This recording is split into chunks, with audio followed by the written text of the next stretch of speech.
Hello दोस्तों, आज हम देखेंगे सिक्योरिटी किसे कहते हैं। सिक्योरिटी यानी प्रतिभूति किसे कहते हैं।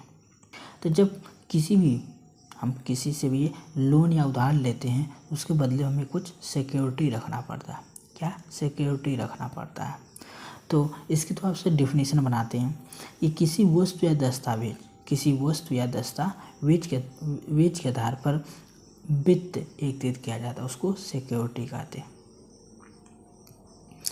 तो यहाँ पर जैसे सेठ किसान को अगर मनी देते हैं तो किसान से कुछ लेंगे भी बदले में उसके, वो डॉक्यूमेंट लेते हैं। हो सकता है उनके ज़मीन का कागज हो या फिर कुछ हो सकता और रख करके क्या है वित्त ले रहे हैं, उनसे धन कुछ ले रहे हैं। ठीक है। तो सिक्योरिटी की परिभाषा क्या होगी। किसी वस्तु या दस्तावेज के आधार पर क्या है वित्त एकत्रित किया जाता है।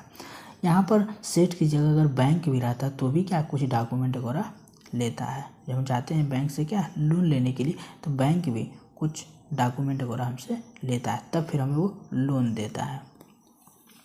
तो यहाँ पर वही चीज़ है कि सिक्योरिटी रखनी पड़ती है हमें बैंक के पास कुछ ना कुछ। सिक्योरिटी दो प्रकार की होती है। एक डेट सिक्योरिटी, इसमें क्या बी क्या साइलेंट है, डेट सिक्योरिटी इसको बोलेंगे। डेट सिक्योरिटी हिंदी में इसको ऋण प्रतिभूति।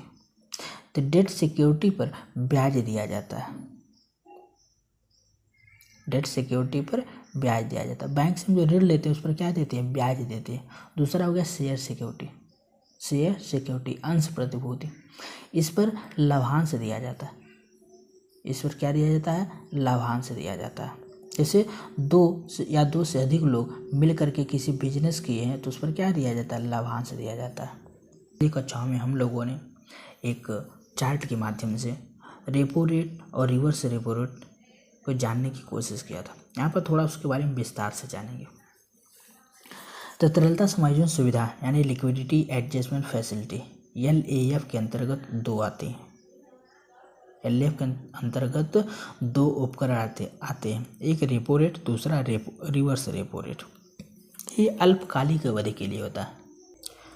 तो यहाँ पर देखेंगे रेपो रेट इसको हिंदी में कहीं कहीं रेपो भी लिखा होता है, कहीं कहीं रेपो लिखा होता है, कहीं कहीं क्या रेपो और कहीं कहीं रेपो। रिपो का कोई मीनिंग नहीं है, लेकिन रिपो का मतलब यहाँ से निकाला जाता है कि रीपरचेज ऑप्शन। रिपो को बोला जाता है रीपरचेज ऑप्शन। अब देखते हैं हम कि रेपो में होता क्या है। तो रेपो में RBI वाणिज्यिक बैंकों को ऋण देता है। RBI क्या करता है, अनुसूचित वाणिज्यिक बैंकों को ऋण देता है। ठीक है, इतना कन्फर्म हुआ, ऋण देता है। यदि उसने ब्याज की दर यानी रेपो रेट को क्या बढ़ा दिया, क्या किया, रेपो रेट को बढ़ा दिया तो मार्केट में तरलता की मात्रा कम हो जाएगी। मार्केट में क्या होगी, तरलता की मात्रा कम हो जाएगी। दूसरी तरफ हम देखेंगे रिवर्स रेपो रेट में यहाँ पर रिवर्स रेपो रेट यानी इसका क्या उल्टा होगा। यहाँ पर RBI बैंक को ऋण देता है, लेकिन यहाँ पर जो बैंक होता है वो RBI को क्या है, ऋण दे रहा है। जो बैंक है वह किसको, RBI को ऋण दे रहा है। यानी जब रिवर्स रेपो रेट को भी जब बढ़ा दिया जाता है तो मार्केट में क्या तरलता की मात्रा में कमी आती है। रिवर्स रेपो रेट को भी बढ़ा दिया जाता है तो तरलता की मात्रा कम हो जाती है, जिससे मुद्रास्फीति नियंत्रित होती है। अच्छा, अब एक सवाल आएगा कि RBI को ऋण क्यों चाहिए। एक सवाल आएगा क्या कि RBI को ऋण क्यों चाहिए। तो RBI जो है मार्केट से तरलता क्या है, अवशोषण करना चाहता है, तरलता में कमी करना चाहता है। इसलिए RBI बैंक वालों से चाहता है कि आप हमारे पास ला करके अपना पैसा कुछ जमा कर दें। लोन लेगा तो उस पर क्या कुछ ब्याज भी देगा। तो RBI बैंकों से बोलता है कि आप हमें ऋण दीजिए 5% ब्याज की दर से। तो जो बैंक वाले होते हैं आरबीआई के पास कुछ पैसे ले जाकर अपना रख देते हैं, उन्हें क्या इस पर ब्याज मिलता है। तो मार्केट में क्या हो गया, तरलता की मात्रा अवशोषित हो गई, तरलता की मात्रा नियंत्रित हो गई।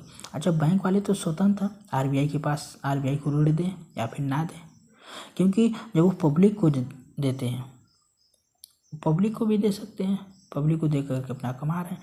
लेकिन यहाँ पर 100% क्या है, सुरक्षित है कि जो बैंक है आरबीआई के पास पैसा दिया है वो 100% सुरक्षित है। यानी आरबीआई से बैंक को जो पैसे दिए हैं लोन के रूप में वो उन्हें मिलेगा और प्लस ब्याज भी मिलेगा। लेकिन संभव है कि जो बैंक जो जनता को जो लोन दिया है, ब्याज कभी कभी हो सकता है कि मूलधन भी डूब जाता है, तो इसलिए बैंक वाले क्या है, आरबीआई को लोन दे देते हैं।